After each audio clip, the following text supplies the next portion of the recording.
Hello everyone, welcome to CNA, the daily newspaper analysis. So today we are back with the following list of topics to discuss. So let's start. So the first topic says directly about the reduction in employment days of the MG Narega scheme. So we all know about the Mahatma Gandhi National Employment Guarantee Scheme. Okay, so today we could see that it is at a 5-year low. So this scheme has been started by the erstwhile UPA, that is the United Progressive Alliance led by Congress.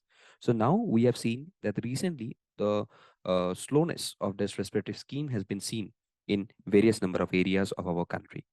So as on January 20, the average days of employment provided per household is around 42 days, while it was 50 days in around 2021-22, and it was around 52 days in around 2020 and 2021.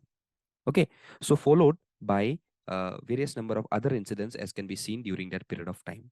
So why such unprecedented drop in employments can be seen with respect to this program? So the first point here is the choking of the funds. So this has led to the suppression of the work demand and delays in wage payments. Also, there is app for attendance. So the introduction of the unnecessary technical complexities like an app for attendance at work sites has caused many hardships for workers who will be more dissuaded going forward. Also, we can see about the state's dismals policies. So with less than 2 months for the financial year to close, there are at least 9 states and UTs which have utilized less than 70% of the projected person's days. The budgetary cuts is one of the another phenomena because with low utilization, financial outlay for the underperforming states is expected to further shrink in the upcoming financial year.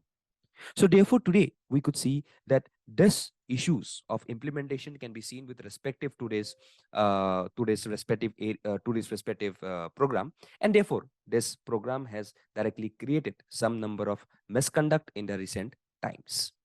So अगर हम लोग इस bottlenecks को थोड़ा बहुत हटा ले, okay, so large scale social security program like this MG Narega are subjected to undergo various number of several stumbling blocks in the times of ongoing pandemic.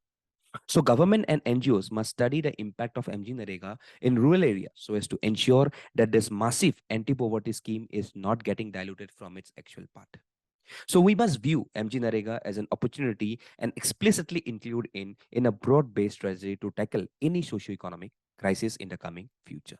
Okay तो इसी के बेसिस पे यहाँ पे इशू चल रहा है तो please know about what basic is MG NREGA and what is it's present status okay चलो नेक्स्ट पे आते हैं चराइडो madams so we could see about this choraido madams so recently even we could see sorry okay so recently we could see that center has decided to nominate Assam's choraido Moidams, the Ahom's equivalent of the ancient Egyptian pyramids for the UNESCO World Heritage Center this year, okay, which has been recently announced by our chief minister. So therefore, today we know about the Ahom dynasty who ruled from a period of around 1228, okay, to around 1826 until the Treaty of Yandabu. Okay, so the dynasty which was established by Sukafa, a Shan prince of Mongmao who came across Assam after crossing the Patkai mountains. And the rule of this dynasty ended with the Burmese invasion of Assam and the subsequent annexation of the British East India Company following the Treaty of Yandabu in 1826. Okay, so therefore Charaido, more than 400 kilometers east of Guwahati, was the first capital of the Ahom dynasty, founded by Sukafa in 1253. And Lachit Barphukan was a commander in the erstwhile Ahom kingdom and is also known for his leadership in the 1671 Battle of Saraighat between Ahoms and the Mughals. So therefore, this Charaido Medam was a burial ground of the Ahom monarch and is a sacred place for the Ahom community. So this Charaido Medam is about 21 kilometers from the Sibsagar city. पहले Sibsagar के अंदर ही था, आज Sibsagar से अलग है, इसलिए एक नया डिस्ट्रिक्ट बनाया गया है, ठीक है? So it is famously known as the pyramids of Assam, which can be compared with the Egyptian pyramids. So Charaido is said to have served as a capital of Ahom kingdom, and there are some 31 moidams belonging to the kings and some 160 of queens. So out of this 386 moidams or explored so far, 90 royal burials at Charaido are the best preserved representative of the most complete examples of the burial tradition in the Ahoms. So the Charaidal moidams enshrine the mortal remains of the members of the Ahom royalty who used to be buried with their paraphernalia. Then after the 18th century, the Ahom rulers adopted the Hindu method of cremation and began entombing the cremated bones and ashes in the moidams at Choraido. So therefore, today they are seeing it to represent it as a UNESCO World Heritage Site so that we could improve our conditions of this preserved heritage in and around the Assam region. Okay so इसी के basis पे आज अगर हम लोग को चराइडो मिल गया, कल परसों हम लोग कोई और जो हम लोग यहाँ पे छोड़ के गए थे अहुम्स वाले, तो उनका जो एक एसेंशियल फीचर्स है, जो एसेंशियल बिल्डिंग्स है, इंफ्रास्ट्रक्चर्स है, उसको भी हम लोग इसमें क्लेम कर सकते हैं. तो therefore today we are trying our level best so that we could make this Choraido Madams to be a status of World Heritage Site. Okay, चलो next पे आते हैं. Buddhist monastery complex at Bharatpur. So what we can see that excavation recently have revealed that there is a Buddhist monastery complex at Bharatpur of Bengal. So this recent excavations has been seen in Pasim Bardhaman district of West Bengal. Okay, and there is a structural complex of a monastery which has now been partially exposed. So the site was initially excavated almost 50 years ago between 1970 and 75, when archaeologists from ASI and from Burdwan University found a Buddhist stupa at this site. Okay, so therefore the significance of this excavation is that this site is an early village settlement of the banks of the river Damodar, which could date back to around 2000 BC.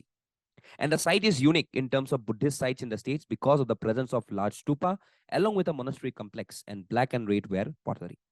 Okay, so therefore we could see that this Buddhist monastery which has been revealed recently. Okay, so यहाँ पे ये बहुत एक important मायने रखते हैं. Okay, for both the respective traditions of Buddhist as well as even we could see that the followers of Buddhism, because we could see that there are various sects today of Buddhism.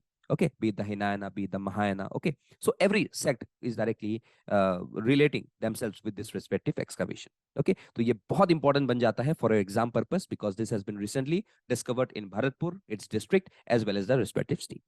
Okay, so you could see the structures of the respective stupa or excavations that we can see or with respective to Buddhist monasteries as well as stupas.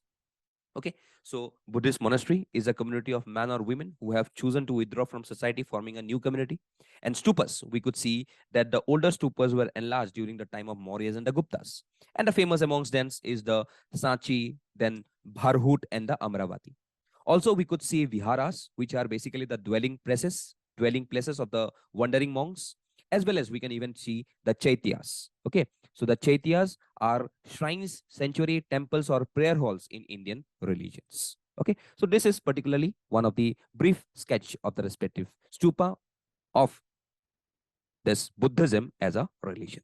Okay, बहुत important है, याद रखना. ठीक है. Next, China's new dam near Tri-Junction. So recently, what we have seen that China is constructing a new dam on the Mabza Jangpo River in Tibet and close to the Tri-Junction of both India, Nepal, as well as China. So this new dam is located around 16 kilometers north of the Tri-Junction and is opposite to the Kalapani area of Uttarakhand. So this Mabza Jangpo River originates in Nagari in the country of Tibet and flows through Nepal into the Ghagra River before joining Ganga in India. So therefore, it is a very important scenario with respective to this dam construction because we are basically coming around the lower riparian states. Okay, and Ganga is one of the main flow which directly adds to the value of our soil as well as also to the resources of this country.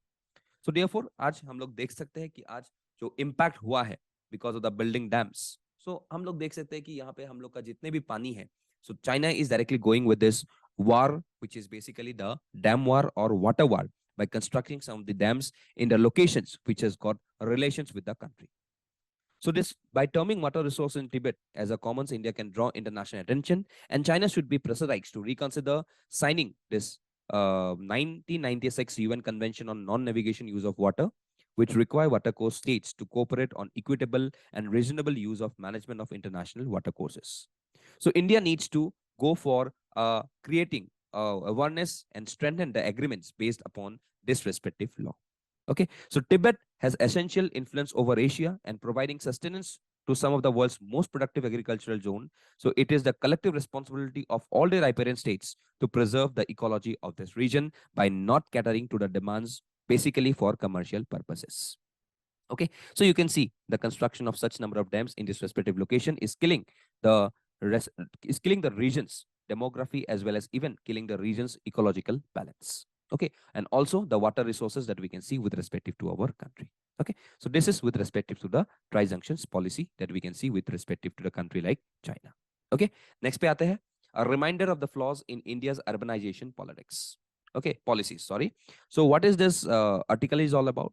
So the post is based on a statement of going for the urbanization, their problems and their respective reminders. Okay, so we could see that urban finance predominantly comes from the government 48%, 24% and 15% of the urban capital expenditure, which are needs are derived from the central, state and the city governments respectively.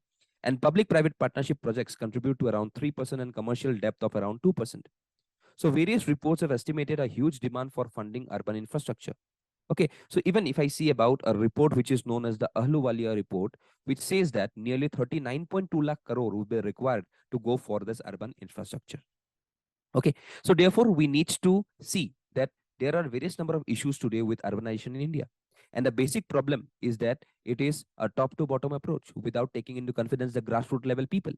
Okay, also we need to empower the local authorities when we need to emancipate everyone under the urban ecosystem.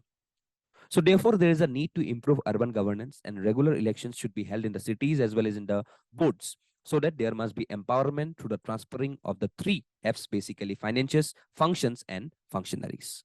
तो उसी के basis पे यहाँ पे ये editorial लिखा गया था by one famous deputy mayor of Shimla and an urban specialist Tikender Singh Pawar के द्वारा. ठीक है, तो उसी के बेसिस पे यहाँ पे ये एडिटोरियल था. Okay, so that is all for today. We have this 5 MCQs. Please do attempt these MCQs and do join our WhatsApp and Telegram channel for further updates. So that's all for today. Thank you and Jai Hind.